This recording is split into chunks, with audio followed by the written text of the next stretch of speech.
मुरादाबाद से हिंदुओं का पलायन, दलितों के विरुद्ध जिहादी आक्रामक है। मुरादाबाद में नाबालिग दलित बच्ची से मुसलमानों द्वारा किया गया गैंग रेप दुनिया को हिला दे रहा है।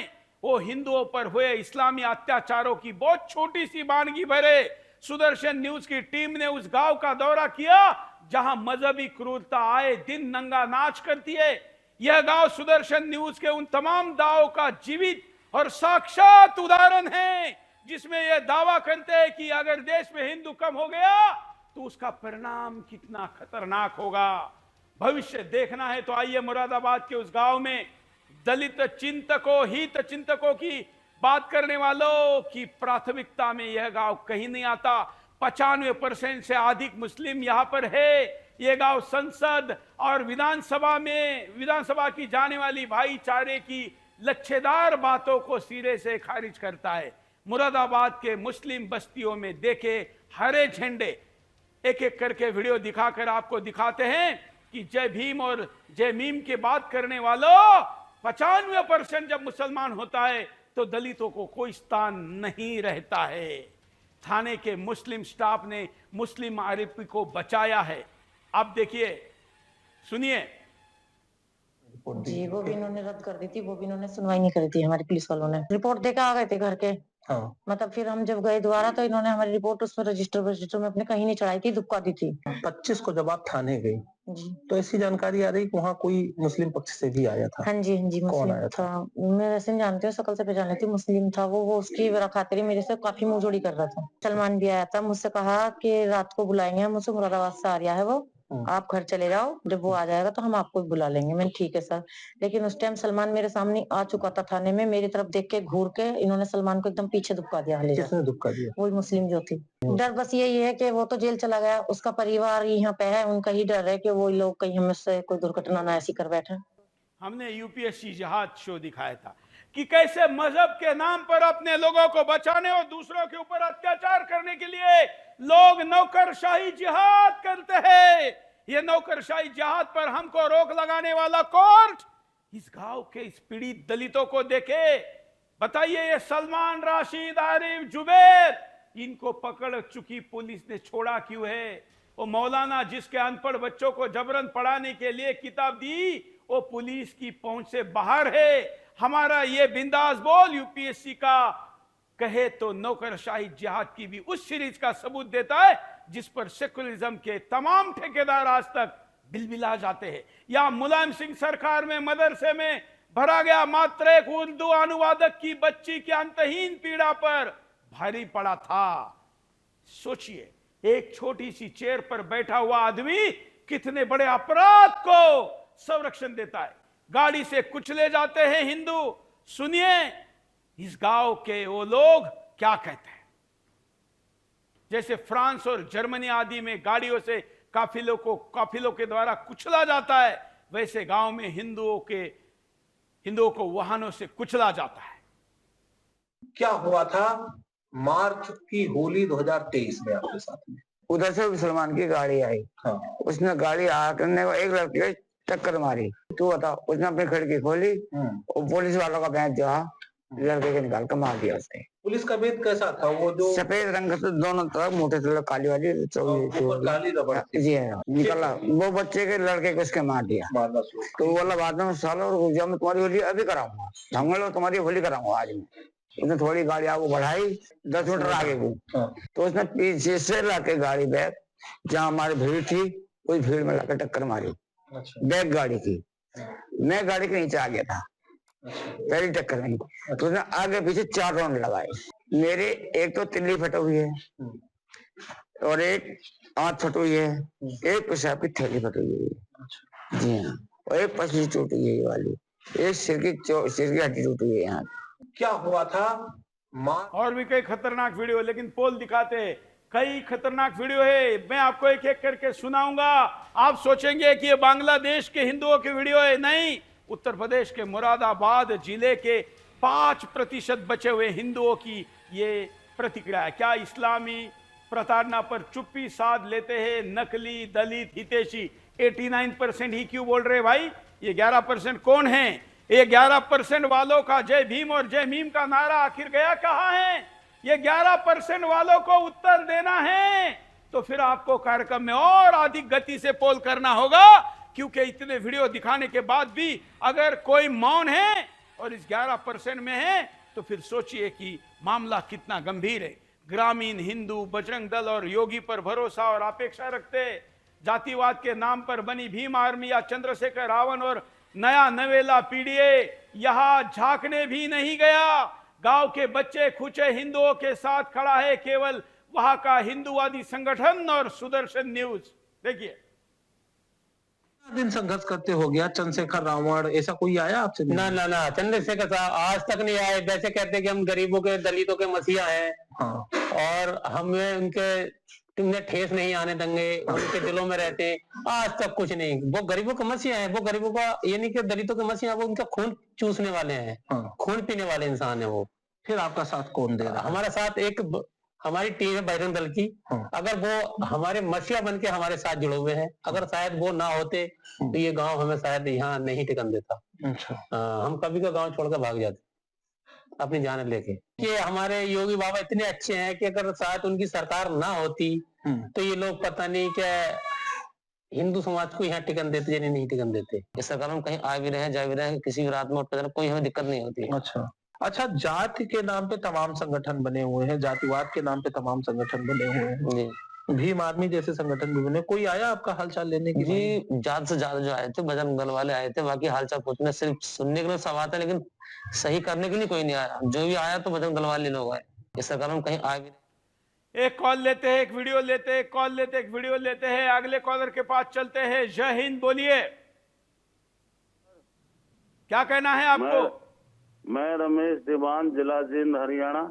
हाँ सर, बात एक है, जो ये जय भीम जय मीम का नारा लगाते हैं और हमारे दलित भाइयों को बरगला कर उनके साथ अत्याचार हो रहे, उनके बारे में आवाज नहीं उठाते। ये उन ही दलितों का शोषण करके मीठी रोटी खाने का काम कर रहे हैं सर। जब तक हमारा दलित समाज जागरूक नहीं होगा, इन जैसे नेताओं को झाड़ू नहीं मारेगा, तब तक इनको कोई भी संभाल नहीं सकता। पहले खुद जागरूक होना पड़ेगा, तब जागरूकता मिलेगी। धन्यवाद। ये देखिए, लोगों की बात सुनिए, ये अनुभव के बोल है। बड़ों की बातें सुनकर आगे बढ़ोगे तो पछताओगे नहीं तो पाकिस्तान निर्मित में जिनका रोल था वो भी एक बड़े दलित नेता थे, जोगिंद्रनाथ मंडल। आज मुसलमानों के साथ खड़े होने वाले का हाल जोगिंद्रनाथ मंडल का ही होने वाला है। ग्रामीणों ने पलायन की बात को भी कहा है। सुनिए, आज यूपी से भागना पड़ रहा है तो बंगाल से क्या होगा? आपके कितने परिवार हैं वाल्मीकि? ये ऐसा मान लो 10-15 एक परिवार रहते हैं। अच्छा। बाकी तो कुछ तो इनकी पीड़िता को देख तो कुछ लोग तो चले गए यहाँ से छोड़ के। अच्छा। जो हमारे गांव में कुछ ऐसा मान लो कुछ और हिंदू परिवार के आदमी थे, परिवार थे, वो भी चले गए। एक बेचारे सैनी हैं, वो रहे हैं केवल। अच्छा, जो छोड़ के गए हैं ये जमीनें बेच के गए हैं कि इनकी जमीनें कब्जा हो गई हैं? इनकी कुछ जमीनें बेच के चले गए, कुछ पे जो है कब्जा हो गया उनका। वो तो कहते देवनगर तो छोड़कर भाग जाओ। अच्छा, यहाँ आपके कितने परिवार हैं वाल्मीकि? ये ऐसा मान लो 10-15 एक परिवार रहते हैं। अच्छा। बाकी तो कुछ तो इनकी पीड़िता को देख तो कुछ लोग तो चले गए यहाँ से छोड़ के। अच्छा। जो हमारे गांव में कुछ ऐसा मान लो कुछ और हिंदू परिवार के आदमी थे, परिवार थे, वो भी चले गए। एक बेचारे सैनी हैं, वो रहे हैं केवल। अच्छा, जो छोड़ के गए हैं ये जमीनें बेच के गए हैं कि इनकी जमीनें कब्जा हो गई हैं? इनकी कुछ जमीनें बेच के चले गए, कुछ पे जो है कब्जा हो गया उनका। वो तो कहते देवनगर तो छोड़कर भाग जाओ। अच्छा, यहाँ आपके कितने परिवार हैं वाल्मीकि? ये ऐसा मान लो 10-15 एक परिवार रहते हैं। अच्छा। तब में और अब में कितना फर्क है? तब में मत बहुत बड़ा फर्क हो गया। क्या फर्क है? बहुत आबादी बढ़ गई पहले से। पहले छोटी आबादी थी, अब बड़ी ज्यादा हो। मुस्लिमों और हिंदुओं की आबादी? हिंदुओं की आबादी कम हो गई पहले से। कम हो गई। जी। यहाँ आप लोग वाल्मीकि परिवार? वाल्मीकि परिवार हैं हमारे। 10-15 घर यहाँ पे हैं। 10-15? जी हाँ। इसके अलावा कौन कौन हिंदू है? एक सैनी है बस। सिर्फ एक सैनी? वो भी गांव से बाहर जाकर रह गया। एक सैनी? एक सैनी बस।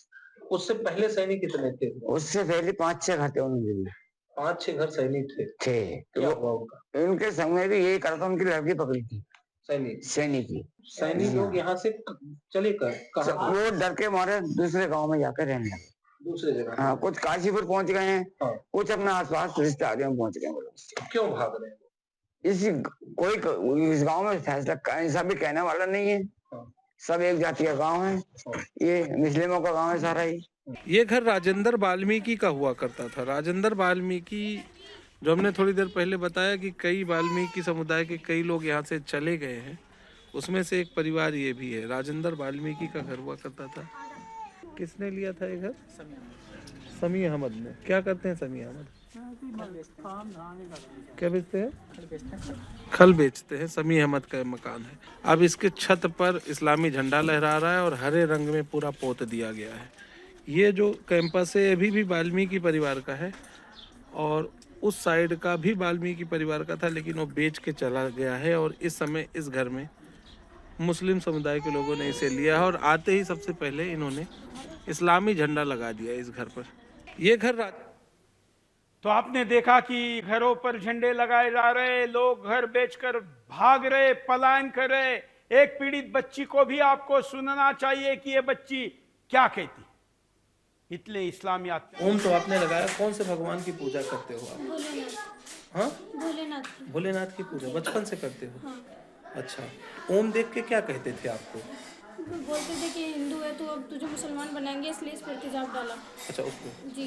तो आप उस समय भोलेनाथ से क्या मांगती थी जब आप बंधी हुई थी, बंधक थी, तो क्या मांग रही थी भोलेनाथ से? मैं तो यही मांग रही थी कि झंझट से छूट जाऊँ, मैं अपने घर पहुँच जाऊँ। ओम तो आपने लगाया, कौन से भगवान की पूजा करते हो आप? भोलेनाथ। हाँ, भोलेनाथ। भोलेनाथ की पूजा बचपन से करते हो? हाँ। अच्छा, ओम देख के क्या कहते थे आपको? बोलते थे कि हिंदू है तो अब तुझे मुसलमान बनाएंगे, इसलिए इस पर तेजाब डाला। अच्छा, उसको। जी। तो आप उस समय भोलेनाथ से क्या मांगती थी जब आप बंधी हुई थी? यही बच्ची है, हमने चेहरा ढककर आपके सामने लाया। इसके ऊपर गैंग रेप किया गया था, लेकिन इसके अत्याचारियों को मजहब के लोगों ने भगा दिया, छोड़ दिया, सजा नहीं होने दी, लंबे समय तक अंदर रखा नहीं। महादेव तो कम से कम इनको सजा देगा। ये उस भक्त पर विश्वास है, इस भक्तन का, लेकिन सिस्टम पर विश्वास उठ चुका है। आखिर ये लोग जाए तो कहा जाए? घरों में हिंदू प्रतीक लगे हुए, देखिए सारे फोटो देखिए, ये पक्के हिंदू है। यही है कुंभ में ज्यादा संख्या में जाने वाले, यही है आतताइयों के अत्याचारों को सहने के बाद भी हिंदू बने रहने वाले, यही है जो जमीन पर टक्कर देते हैं, यही है जो अत्याचार सहते हैं लेकिन धर्म नहीं छोड़ते हैं। सोचिए, इन लोगों के घरों पर लगे हुए ओम, स्वस्तिक, महादेव, हनुमान के फोटो इनके लिए जी का जंजाल बने हुए, तो बाकी ब्राह्म भक्तों का, हनुमान भक्तों का कर्तव्य नहीं है क्या? महादेव भक्तों का काम नहीं है कि इनके ऊपर अत्याचार करने वालों के विरुद्ध तीसरी आंख खोली जाए? अरे कब तक न्यायालय और सरकार के घंटों का विचार करोगे? कभी तो शंखनाद करना होगा, कभी तो बिगुल बजाना होगा। समय वैसे भी हाथ में कम है। सोचिए कि ये बच्ची इन दिनों में इस देश में जो मर्द अपने आप को कहते उन हिंदू के बारे में क्या सोच रही होगी? कहां है वो मर्द? कहां है जो इसके ऊपर होने वाले अत्याचार के बाद भी इसको न्याय नहीं दे पाते हैं? कहां है सर्वोच्च न्यायालय? कहां है उच्च न्यायालय? लाखों करोड़ रुपए जिनके ऊपर खर्चे होते हैं, वो सिस्टम इस हिंदू के गरीब बच्ची को न्याय नहीं दे पा रही है। लानत है ऐसे सिस्टम पर, लानत है। लेकिन केवल लानत से बात नहीं बनेगी, पर्यायी सिस्टम खड़ी करनी पड़ेगी। पुलिस के बेल लेकर घूमते हैं, अतताई अत्याचारियों को धमकाते हैं। बेल मिलती कैसे है पास्को में भाई? सुनिए। पुलिस का बेत उसने जब वो गाड़ी चढ़ाई, वो गाड़ी लेकर के आया और जो थोड़ी उससे कहा, तुरंत इतनी तेजी में गाड़ी लाया, तो वो परिवार को बोले कि तू ऐसा, लोगों ने रोका, भाई इतनी तेजी में गाड़ी को लाया कि छोटे छोटे बच्चे यहाँ खड़े हैं। तो तुरंत उसने निकाला बैत पुलिस का, जैसा पुलिस वालों को होता है ऐसा बैत निकाला, और निकालने के बाद उन्होंने तो मारना शुरू कर दिया। अच्छा। गाड़ी में तमंचा भी तक था, तमंचा उसका एक सदस्य चुपचाया निकाल कर ले गया। अच्छा, तमंचा भी था उसमें। पुलिस का बेत और तमंचा, पुलिस का बेत आया कहाँ से? पुलिस का हथियार आया कहाँ से? ये जांच का जरूर विषय होना चाहिए। पुलिस का बेत उसने जब आखिर पुलिस के हथियार यहाँ तक गए कैसे, बताइए। दंगा रोकने के लिए पुलिस को दिया गया सामान इनके पास कैसे गया? महिलाएं भी मुसलमानों से ही प्रेरित है। सुनिए, एक गांव में महिला हो या पुरुष, बच्चा हो या वृद्ध, हर कोई इस्लामी कट्टरपंथियों का शिकार है। एक अधेड़ महिला दिखा रही है आतताइयों ने उनके ऊपर कितने घाव किए हैं। देखिए मर्दो, नामर्दीगी देखिए। ये वो चोट है जो सलमान द्वारा दी गई। जैसे लड़की के हाथ पे तेजाब डाला गया, वैसे ही इस परिवार को कुचला गया। ये बिना जाने बिना देखे किसमें जिएगा कौन और मरेगा कौन। आप यहाँ साफ देख रहे हैं कि यहाँ पे इस महिला पर इतना अत्याचार हुआ है। ये वो चोट है जो सलमान द्वारा दी गई। जैसे लड़की के हाथ पे तेजाब डाला गया, वैसे ही इस परिवार को कुचला गया। ये बिना जाने बिना देखे किसमें जिएगा कौन और मरेगा कौन। आप यहाँ साफ देख रहे हैं कि यहाँ पे इस महिला पर इतना अत्याचार हुआ है। ये सोचिए, ये महिला किसके पास न्याय मांगने जाए? पुलिस स्टेशन में जाए तो वहां पर उर्दू भाषांतर करने वाला बैठा है जो इनको न्याय नहीं मिलने देगा। एक आदमी इतने छोटी सी चिरकुट पोस्ट पर बैठा हुआ आदमी पूरे थाने पर प्रभाव डालता है, पूरा थाना प्रभावित होता है। तो सोचिए कि जामिया के जिहादी जिलाधिकारी बनते होंगे तो क्या झेलना पड़ता होगा। कॉलर के पास चलते हैं। जय हिंद, बोलिए। हाँ सर, ये जो जातियन से ये पूछा जाए कि इनकी जो लड़कियां हैं जब ये समारोह को जाती हैं तो उनको काट देते हैं, और समारोह की लड़की अगर लेते हैं तो इनको दिखाई नहीं देता भीम आदमी वाला पर इनको।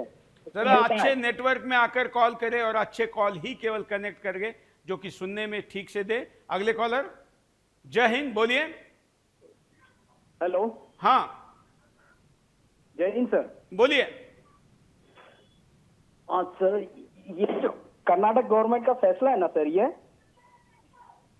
मुद्दा बदल चुका है। अब अगले मुद्दे पर बात करिए। हाँ सर, देखो ये जो मुस्लिम पर्सनल लॉ बोर्ड है ना, इसके खिलाफ भी पिटीशन जाने को ना। धन्यवाद। मुस्लिम पर्सनल लॉ बोर्ड नाम की कोई अधिकृत संस्था नहीं है। नाम तो सुप्रीम कोर्ट और चुनाव आयोग जैसा दिया हुआ है, लेकिन इसका कोई मान्यता नहीं है, सरकार से कोई संबंध नहीं है। यह हिंदुस्तान के स्वतंत्रता का सबसे बड़ा घोटाला है, मुस्लिम पर्सनल लॉ बोर्ड। इस लॉ बोर्ड के ऊपर कार्रवाई होनी चाहिए और देश को ठगने भ्रमित करने की 420 से लेकर जितनी धाराएं बनती है इसके सारे सदस्यों पर लगानी चाहिए। अगले कॉलर। जय हिंद। जय हिंद, बोलिए। हाँ वो कहा है कि विनय रमाने जल्दी गए 3 दिन बीत, बोले राम सकोप तब 2 दिन हो न प्रीत। हाँ, इसका यही मार्ग है। कौन भय क्रिएट करेगा भाई? हिंदुओं का भय तो रहा नहीं। जब अब जब कैसे रहे हैं? हानि बाद असुर दम वानी, यही मार्ग है। धर्मशास्त्र तो कहते हैं, पुराणों ने बताया है, महापुरुषों ने दिशा दिखाई है, लेकिन चूड़ी पहनने वाला कायर हिंदू नेताओं पर, पुलिस पर, दलों पर और सिस्टम पर भरोसा करके अपनी माता बहनों की इज्जत को लूटते हुए देखता है। कीबोर्ड पर लिखता है, बस सोशल मीडिया पर लिख दिया, काम खत्म हो गया। ऐसे में ना धर्म बचेगा, ना बहन बचेगी, ना परिवार बचेगा, ना संस्कृति बचेगी, ना देश बचेगा। देश मर्दों के पराक्रम पर बचता है, चूड़ियां पहनकर उसको बजाने से नहीं बचता है, सिस्टम के भरोसे पर नहीं बचता है।